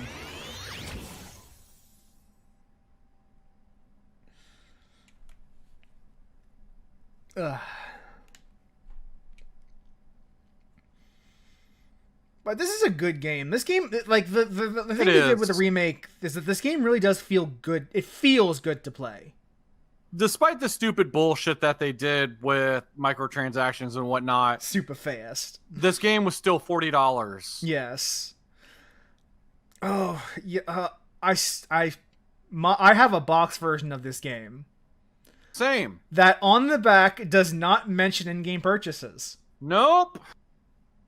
I think about that a lot. Activision. Also, I agree with Xenochrist. CTR is better than Mario Kart. Fight me. I'm just gonna say I disagree. See, if you don't fight, that means I win. Oh, so violence is your only recourse. I see how it is. Of course. Violence is the only language that everyone understands. Violence and internet bullshit. Man, speaking of re-releases, I think last week we got the Kingdoms of Amalur, the Re-Reckoning. Which, man, they couldn't find a better name for that, but whatever, we'll work with it. I'm glad that game is out for more people to try it. I liked that game when I played it. I just didn't think it was, like, terribly good, but it was good for what it was trying to do. I think it's been long enough that the game itself might be able to stand on its own feet without the immediate association with 38 Studios and the fuck up that was. Yeah, Kurt Schilling. Yeah, I was trying to think of the guy's name. Yeah, the libertarian who takes a loan from the government, despite not believing in government services. And the the taxpayers of Rhode Island who got screwed by that whole. I mean, not even them, I think a lot about how he in particular is such a piece of shit. Because if you're going to sit there and tell me that government services aren't good, don't fucking take out a fucking government loan. Don't do it. Don't you fucking dare do it, you fucking hypocrite. The thing is, like, you're right to call him an asshole on that. But when it came to, like, making a game, this was someone that he was very much a fan of a thing, and he was very passionate about it and wanted to do it. And that's all well and good. But your intentions don't mean jack monkey squat when you can't run the business properly. Or pay your employees, yeah. No! Yeah, especially. Chris, tell me how it feels to have a tech business not pay you wages you are rightfully owed. I wouldn't know anything about that, but I remember... I'm being a little facetious. Of course, I remember the story vividly. Yeah, you remember, but... So no, Joe, full disclosure, no, I did not have anything to do with 38 Studios or whatever. However, I was involved with the startup company around that same fucking time. Yeah, I remember. That pretty much I got fucked out of wages and couldn't get paid. And the company eventually fell under. And on top of that, though, the guy who was responsible got the federal fucking book thrown at him. I mean, because... Oh, yeah, I believe it. He did break, like, it wasn't just he break, like... Did he, like, break some financial laws? Oh, yes. He committed a federal crime. Oh! I love federal crimes. He committed a federal crime because money that was supposed to go into 401k accounts, he fucking pocketed. Oh my god. So he was stringing on your retirement on top of that. Oh, yes. Oh, yes. That sounds like a Kurt Schilling-esque move. And the government don't like that. Aren't you to this day still owed those wages? Yeah, I'm never getting them. Oh, yeah. I filed complaints and everything, but I'm never seeing that money. Chris, did you know that the most common form of theft in this country is wage theft? Yeah. Yeah, it is. Because Jesus Christ. Because it's a lot easier just to not pay out than it is to steal something. Couldn't people responsible for that just like, could you not be scum? Can you no, just not be scum? they pay us good money to be scum. We have to be scum. Ah. Plot twist, I guess checking the mail tomorrow morning. I would shit my pants. If that happened, I think, like, I would be surprised. I would fucking... I think I would Yeah. probably hear it from my location in Delaware. You would. Holy shit. Man,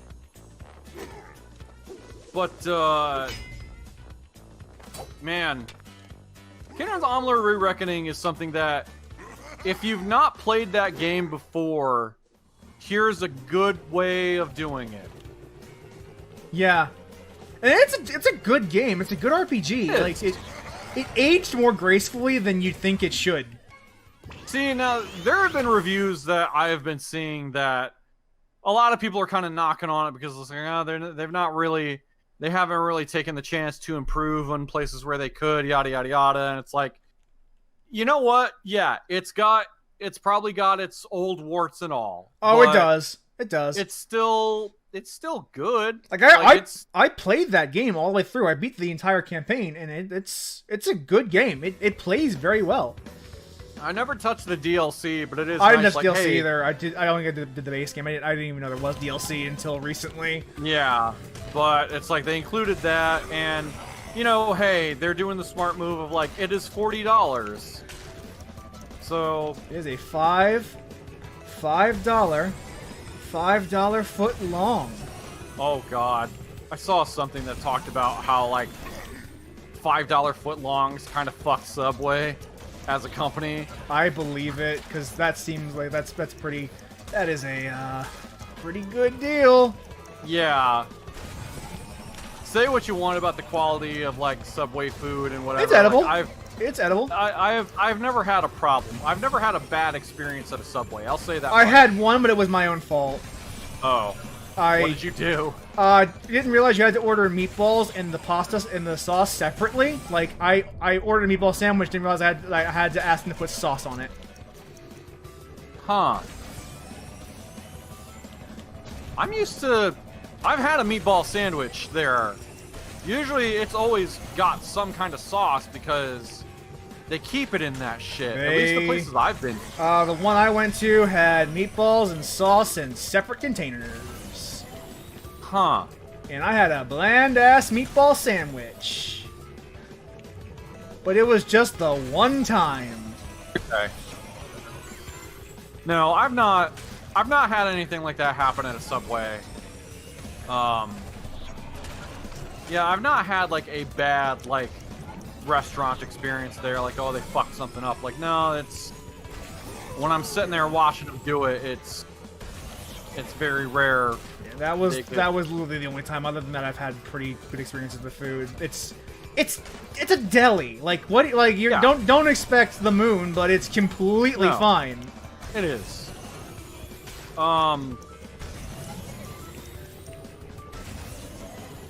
It's a place you can kind of go to and not feel bad about it. Yeah. Like I went there a lot during my trip to Anthrocon last year. Yeah. Like, going to BronyCon, like, there is a Subway within walking distance. Yep. So to the Subway we shall go. Where was the con located? BronyCon was in Baltimore, Maryland. Baltimore, Maryland. Nice. Or Baltimore, as the pony fans call it. Oh, that's clever. Yep. That's funny. Yep. I like it. It didn't start in Baltimore. It didn't start in Baltimore though, but granted, the convention center, like, you don't have to worry too much about the neighborhood, but at the same time, you weren't going to stay out super late either. Yeah. No. If it was dark, you were with someone. I mean, that's just safety 101. Yes. You should be doing that in any major city. Because at the last BronyCon, which was last year, there were a number of friends that were having a party of, like, you know, we're just celebrating. We didn't stick around long though, because it's like it's dark and we're just gonna get to our hotel. It's dark and I'm wearing sunglasses. Yeah, the thing of it was, like, I tried to get a hotel like as soon as I possibly could, but because it was the last one, shit was selling out left and right.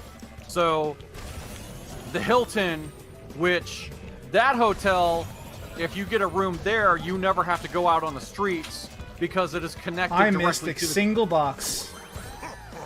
Wow. I got the gold relic though. Nice. I missed a single box. Did not get the 10 seconds. No, the Baltimore Convention Center and the Hilton were connected. There was a sky bridge, and so you never had to go. You never had to go out in the streets if you went there. Especially, it's like the Westin in Athercon. Yeah, there's a sky bridge connecting that in the convention center. Especially since also like, and if you still needed food, it's like there's also a Jimmy John's within the hotel. So if I don't want to go out in the fucking streets, I don't have to. There's also a Jimmy John's at Anthrocon, like literally, like right on the convention, like in the same street as the convention center. Jimmy John's is fucking everywhere. Like I mean, it's not back where my folks lived, but it sure as shit is around where I live now, and it was there at BronyCon. No, couldn't get a hotel there because obviously those are the rooms that sell out first. Yes. And then tried to get one second closest, that sold out, which was fuck. So then I had to stay Cortex Castle CTR challenge. This is going to be a tough one. Had to stay at the third best hotel, which God, that hotel sucked. Didn't it, honey? The hotel we stayed at last BronyCon, wasn't that shit? Don't remember? I remember the elevator not always wanting to fucking work there. I remember when we used to hear Cat in the background when I was streaming with you, and that's not happening anymore. She's just chilling playing The Sims. I can respect that. But yeah, that hotel sucked because a different hotel we had stayed at when I went the first time in 2017 stayed at a Renaissance, and that place was really nice, but I paid for it being really nice too. Yeah, that like I got a decent hotel when I went to Anthrocon. I just booked it regularly. I didn't use the con discount because it was just easier to get a room that way. Because they sold out super fast. Like you go to Anthrocon, if you weren't there the moment the hotel blocks become available, you just missed out on your seat. Yeah. So I just bought my own room separate from the con, and it was fine. I mean, I wanted to get the discount because that was the thing BronyCon did, where you could book your rooms through BronyCon. Oh yeah, they did the same thing at Anthrocon. You book your rooms through Anthrocon, you get the discount, but the room sold out. That was always one of the cool things. So I just got my own room. That was one of the cool things of when you go to the hotels and they've got like the welcome signs for Brony fans and stuff, and oh fuck. That shortcut. I'm much better getting that usually. I don't know what happened there. I guess I didn't get enough speed. Probably was the actual thing that happened. Yeah. It's always a bitch when you're trying to get them shortcuts and they say, and the game says nope. So that's all of the letters. Just need to win the race now and get past. Looks like Retro Coco. Because I have the pre-order of this that gives you the PS1 retro skins. Though I imagine you don't need the pre-order anymore for them. No, I want to say I got those. I don't remember pre-ordering the game. I think what it was, I got like some special edition that they were selling. Oh, that's probably, yeah, that makes sense. Yeah, and they also give you the Retro Coliseum bonus track. That's like a PS1 era looking thing. Which I love that track. It's a really good track. There's something about seeing like low poly shit that just kind of takes me back to that era. To the good old days before you shipped off for World War II.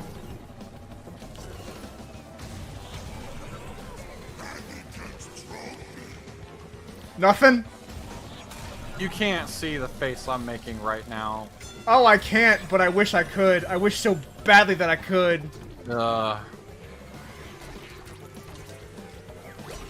Anyway. Oh! Go fuck yourself. That means I win.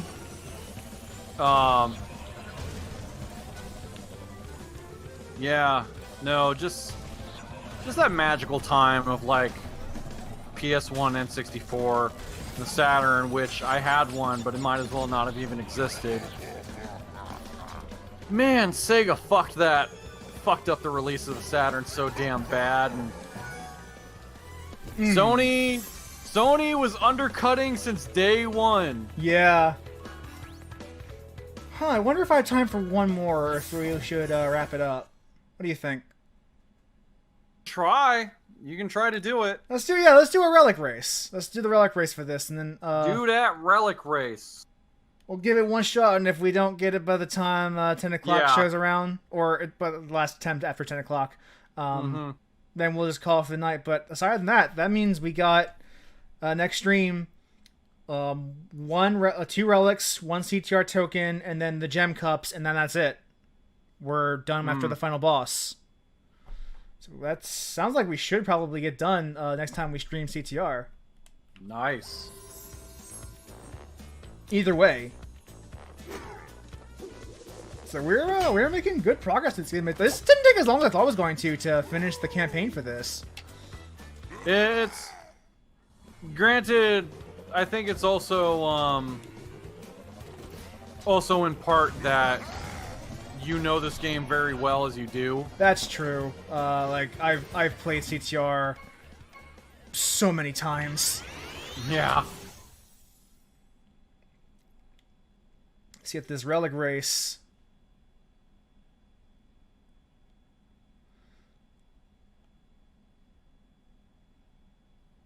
And this will be the final thing we do tonight, win or lose.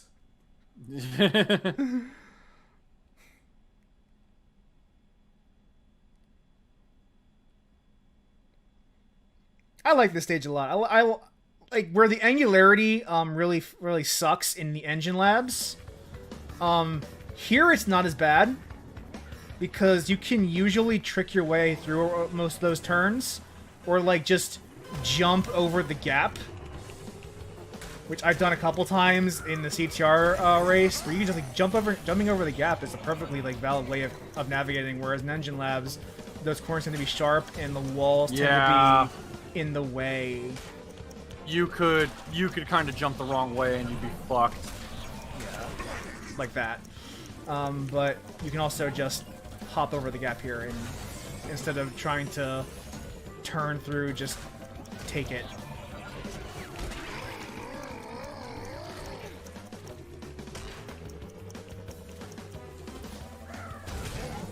Thankfully, we are going for a sapphire and nothing more fancy than that. That's all we fucking need. That's all we fucking need. I'm trying to think of, like, other kart racers outside of, like, Crash and Mario Kart. Like, I mentioned Mod Nation Racers, there was Little Big Planet Karting. Sonic and Sega All-Stars? Yeah, that's right. I have the newest one they put out. I haven't played it yet, though. I heard it's not as good as, Yeah, like, it's not as good as this, and it felt like a step backwards from Transformed. Yeah, that was what I heard, that it wasn't as good as Transformed was. Yeah, the whole focus on the team dynamics not a bad idea, but it just seems, I don't know. But I mean, like, it doesn't matter if the track design is not up to snuff. Not to mention limiting it to Sonic-only characters feels like a bummer. Oh yeah, because it was a Sega All-Stars game before that. Yeah, and the thing was, I think the PC version of Racing Transformed had the most characters because it took advantage of, there was a Team Fortress team that you could use in Racing Transformed. Oh yeah, for the Steam version. Yeah, because you would be the heavy driving in the cart if you were in the cart, and then it would go to the spy in a plane when it turned into a plane, and I think for a boat it was the pyro. That's cool. And then that's pretty then- fucking rad. another kind of PC exclusive was straight up Football Manager, because Sega Football Manager is a franchise on Steam. That's amazing. Yeah, the management sim of soccer. It is just a guy in a suit in a bland-ass little car that's called Football Manager. Perfect. I can think of no better. We're doing a pretty good time, actually. We'll probably get the relic. Ooh. This is the last lap, and we're halfway done. Good way to close it out on a win. Yeah. Missed the box. Oh well.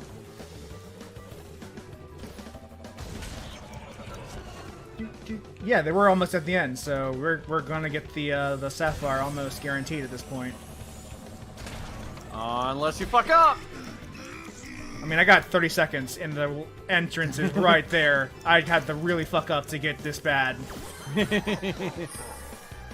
All right, and that will do it. Once you log into the warp room, we'll call it a night. Nice. That just means we got one CTR token, one relic, and then the gem cups to do before the final boss. Awesome. So that shouldn't be too complicated. Well, it was nice that I fucking remembered to show up now. I sure was. It's good to see you at some point. Oh, hey, Chris, you want to do A. CTR? If you know you didn't want to, you could just say no. I'd understand. No, I got nothing better to do. Like I said, I finished a video today, which that'll go up on my channel sometime, not quite yet. So what is your channel, Chris, for those of us watching at home? Well, if you go to youtube.com/Atari77, that's ATARY77, you can see my content where I maybe post some highlights from streams, as well as talking about My Little Pony Friendship is Magic. That won't be the only show I talk about, as you stay tuned. And you can also see me stream at twitch.tv/Acharky. Oh. That is ACHARKY. And of course, you've already found me either on Twitch or on YouTube as Newdarkcloud if you're watching this already. So, I'm Randy Carey. That was Chris Acharky. Thank you for watching. Remember to wear a mask, social distance, wash your hands, Black Lives Matter, and all lives don't matter until Black Lives Matter. Very true. Good night, guys.